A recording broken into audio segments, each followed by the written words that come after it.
about the defense, first of all, would you? Well, it's kind of a war of D linemen. Really, their D line versus our D line, and you know, it's one of those things that both sides were dominating up front, and it was hard to scratch and eke something out. And I'm proud to say that we did. And both D lines, I thought, very impressive this whole game, and then but very much a complete win for us, and we're excited about it. Mike, what was the plan against Marquise Lee? To stop him. You know, we thought that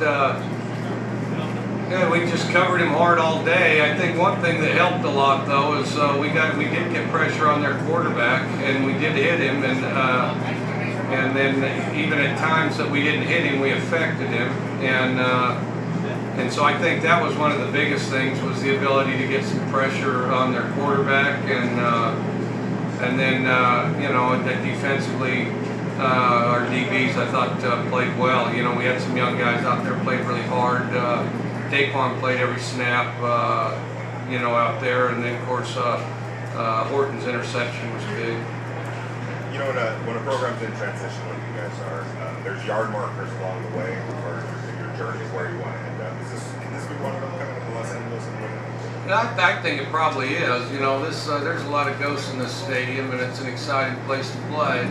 And you know, you're talking about a school that's got Twitter account numbers next to their tube deep. You know, I don't even, you know, I don't know that would have any effect on a lot of teams, but evidently here there's enough to get some traffic. So yeah, I mean, they've been profiled since they're in high school. They're a great team. They're very talented, and I was proud of our guys rising up and playing in the fashion they did.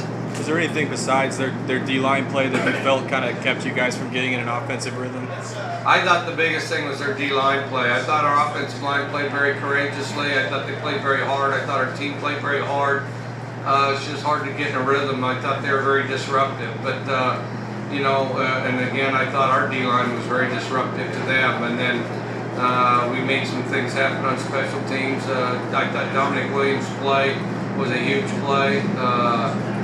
You know, down the stretch, and so, and then I thought, you know, Halliday had some problems. He got hit hard a bunch of times, turned the ball over twice, but had a lot of composure and a lot of leadership on the sideline and out there on the field.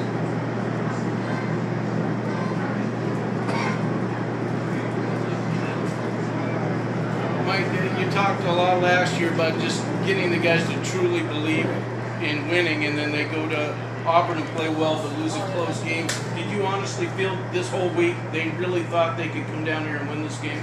I thought at Auburn we played really hard. I thought we stacked together a lot of really good plays. I really thought, though, the second half here, I don't know how to gauge that, but I really did believe the second half here we truly believed that we were going to win.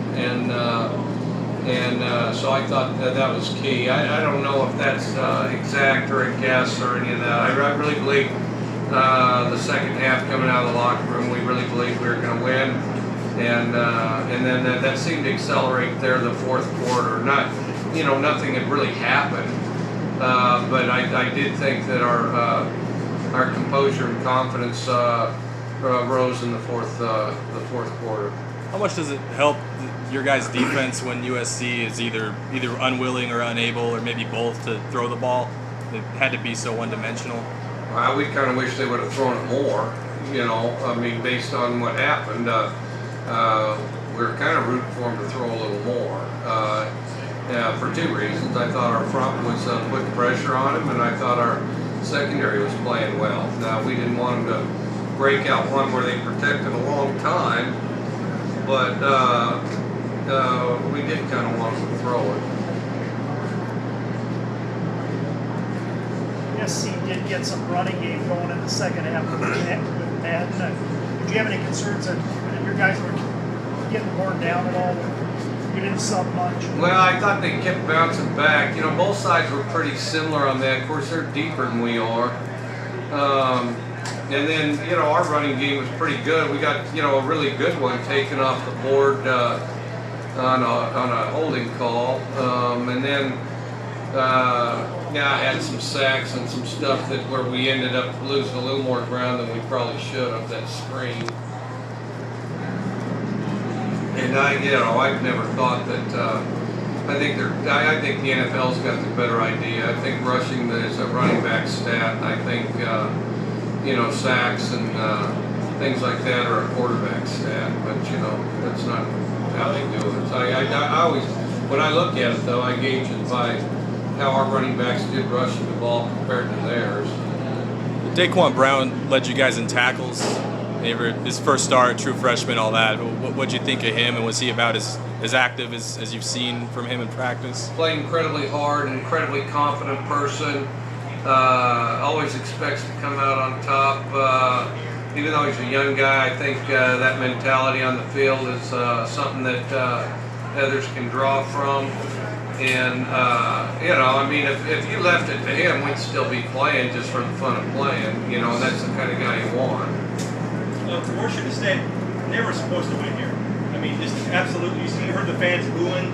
The place was going crazy. How does that make you feel? Does it make you more special to come to a place where 28 of the last 31 games y'all have lost here? I didn't know what the stat was. Yeah. I'm glad I didn't run into you before the game. It's kind of like one time I was in Nebraska. They had some deal. Something like 128 home wins at home time, some incredible thing, and they lost 6, Well, then when we left, they lost 7. So I was glad I didn't know that stat, and you're not exactly the guy I want to run into next time I come down here. But I think that, I think it's good,